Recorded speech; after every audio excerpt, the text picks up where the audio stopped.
Well, now that Dalton Schultz is gone, he might be featured. You can see a lot more of him in Dallas. Yeah, So yeah, good stuff. good stuff. But Adam, before we get out of here, I know the real reason why everybody's here. Enlighten us. All right, Adam, there's a couple big things coming up. First, you got Basque Country Tour, then you got the in Spain, then you got the Tour of Flanders in Belgium, and then after that, oh man, you got the big one, Paris-Roubaix, starting from Paris, going up to Roubaix next to Belgium. Oh, Adam, Paris-Roubaix, the cobblestones. Who do you got? Do you have Wout van Aert or do you have Matthew van der Poel? And I asked you a question before. I asked you a question.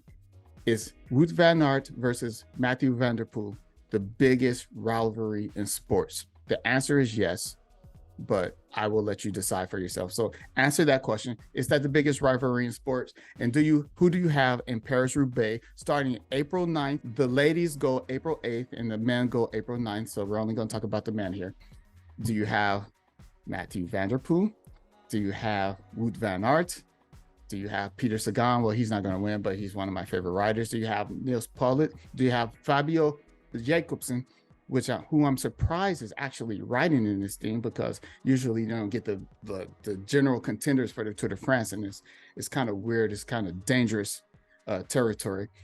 Two Americans, Quinn Simmons, who lit up the Tour de France last year. Shout out Quinn Simmons, and Magnus Sheffields from Ineos, but I don't know. I'm not expecting too much from him. But Quinn Simmons, American, Paris-Roubaix, look out for him. He's a fun rider. Americans should fall in love with him if they get to watch it. So, biggest rivalry in sports, and who you got for Paris-Roubaix? I'm gonna have to get back with you on the biggest rivalry in sports. Yeah, sorry. And my guy Pikachu, I like him. So Pogacar is not in it. He's gonna be preparing for the Tour de France. You can't be going. I'll forget it. I'm not watching it then. You can't. What do you mean? You got Wout van Aert. Wout, there it is, and Matthew van der Poel. What are you talking about? The biggest rivalry in sports. I can't wait. I cannot wait. You got them off road, on the track, on the road, over the cobblestones. Come on, man. That's an amazing rivalry. There, it's just those two guys are. It's a pleasure to watch, and I think that's the best rivalry in sports going on right now. I wish it was the Reds versus the Cardinals, but hey, not anymore.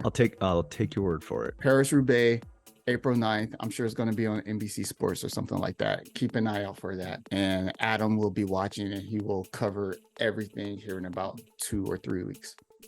Hold your breath. I will. And you're going to love it. You're going to see them all like this with dirt everywhere. And it's fantastic. Paris-Roubaix, one of the best races all year long. The queen of the classics, the hell of the north. A classic is just a one-day race. Paris-Roubaix, queen. I actually did see, now that you mentioned that, I think I did see a documentary, like a sports documentary.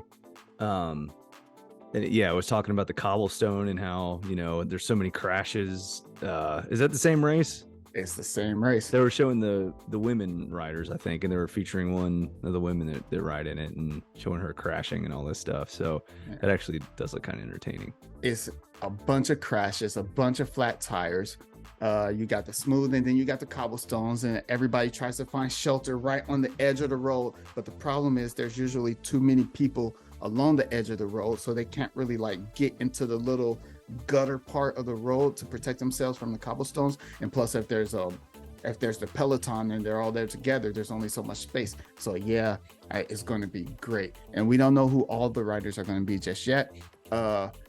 I think Wout van Aert is going to be there with his French teammate Christophe Laporte. So he's already got more help than Matthew van der Poel for the moment.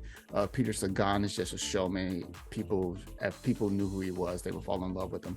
But Quinn Simmons, the American darling, the American sweetheart of cycling at this moment. Y'all should check him out. I don't plan on him winning or anything like that, but he's just fun to watch with his beard, and it's just cool. He looks cool. Yeah. All right. Check it out. April 9th, Paris-Roubaix. Yeah, that's going to be fun. All right. And Adam's going to cover the holy heck out of it. You have to remind me to watch it. And how can you shit set your watch, your calendar. Put it in right now. All right, April 9th. April 9th. Yeah. Don't miss Okay. it. All right, I'm people. excited. I guess that's all we got, and that's enough. That's enough. So thanks for joining us, and we will be back look at another position group next week, and hopefully every week leading up until the draft. If we have time, we have busy lives, but we're going to do our best. We can promise you that. Okay. And until next time, everyone, be safe, be careful, have a great day, have a who day. Who day? Day in your day on the Adam and Adams Show.